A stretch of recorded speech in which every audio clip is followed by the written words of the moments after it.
روز محشر تک اگر اپنے حقوق کی لڑائی ہم لڑتے رہے، ہزاروں جمعیتیں بن جائیں، ہزاروں جماعتیں بن جائیں، ہمارے چند لوگ ایم پی اور ایم ایل اے بن جائیں، قوم کو ذلت کی طرف، بربادی کی طرف جانے سے کوئی ایم پی اور ایم ایل اے نہیں بچا پائے۔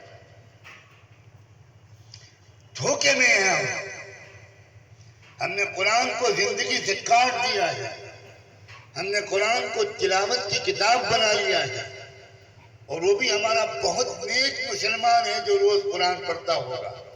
مجھے نہیں معلوم کہ 1000 میں 2 بھی پڑھتے ہیں روزانہ قرآن۔ اور قرآن کو نہ سمجھنا، سیاستدانوں سے کیا شکایت ہے؟ ان میں سے بہت سے تو قرآن کو ٹھیک سے پڑھ بھی نہیں پاتے۔ مجھے شکایت تو علماء سے ہے کہ قرآن کو زندہ کتاب رہنمائی کی حیثیت سے سمجھنے والے علماء ہزاروں لاکھوں میں کیا دو چار۔ ہماری سمجھ ہی میں نہیں آتا کہ موجودہ حالات کے بارے میں قرآن کی ہدایت کیا ہے۔ ہم قرآن کے موجودہ حالات کا حل تلاش کرتے ہیں، کبھی سماج وادی پارٹی سے، کبھی بہوجن سماج پارٹی سے، کبھی کانگریس سے، کبھی ملائم سنگھ اور مایاوتی سے، کبھی ڈاکٹر امبیڈکر اور مہاتما گاندھی سے۔ لا حول ولا قوت، 1000 مرتبہ استغفار پڑھنا چاہیے۔ یہ ایمان کی کمزوری نہیں، 0 درجے پر بھی ایمان نہیں ہے اس شخص کا جو اپنا لیڈر ان میں سے کسی کو مانتا ہو۔ ہمارے لیڈر صرف اور صرف سیدنا محمد الرسول اللہ، اور سیدنا محمد الرسول اللہ سے ہم کو صرف کرتا پاجامہ داڑھی اور ٹوپی نہیں سیکھنی، ہم کو ان سے صرف نماز نہیں سیکھنی، ہم کو ان سے صرف وضو اور استنجا نہیں سیکھنا، ہم کو ان سے قوموں کو انصاف دلانے کا طریقہ بھی سیکھنا۔ لیکن افسوس کہ ہمارے مدرسوں میں اب یہ سبق نہیں پڑھایا گیا۔ اب قرآن کی تشریح اس طور پر نہیں کی جاتی کہ ہمارے نوجوانوں کو لگے کہ یہ قرآن آج اترا ہے، یہ آج کے حالات کا، آج کے مسائل کا حل بتاتا ہے۔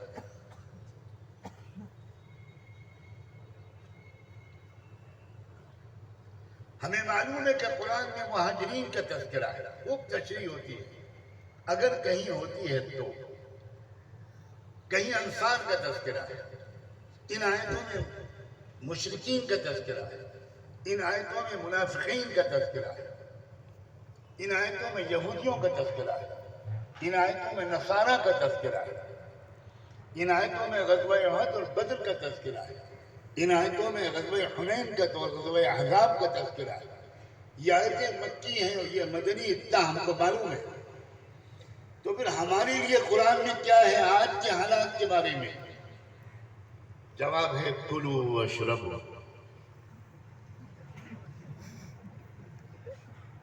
اور اس میں بھی ذہانت دیکھو ہماری، یہاں بھی ہم پوری آیت نہیں پڑھتے، کلوا واشربوا ولا تسرفوا، یہ نہیں پڑھتے۔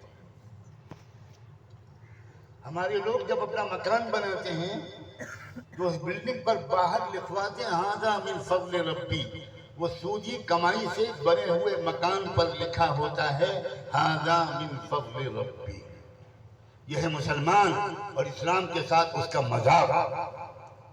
اور یہاں بھی ہوشیاری، یہاں بھی پوری آیت نہیں لکھتے ھذا من فضل ربی لیبلونی اشکر ام اکفر۔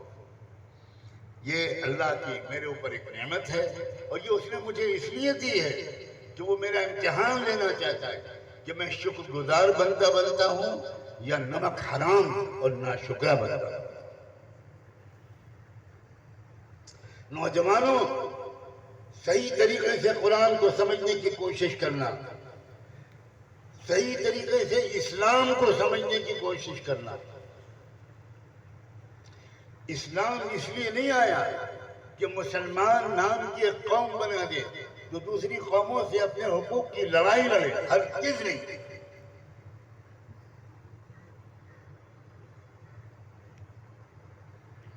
ایرانی آرمی کے چیف کو جب پتہ چلا کہ مدینہ منورہ سے ایک قافلہ آیا ہے عربوں کا، ایرانی بادشاہ نے آرمی چیف کو ذمہ دار بنایا کہ حملہ کرنے اور جنگ شروع کرنے سے پہلے ان سے بات چیت کرو۔ تو آرمی چیف نے پیغام بھیجا مسلمانوں کے قافلے کے ذمہ دار کے پاس کہ آپ اپنے چند لوگوں کو بھیج دیجئے، مجھے حکم ہوا ہے کہ میں پہلے کچھ بات چیت کروں۔ اس قافلے میں گورے چٹے رنگ کے صحابہ بھی تھے، قریشی، ہاشمی،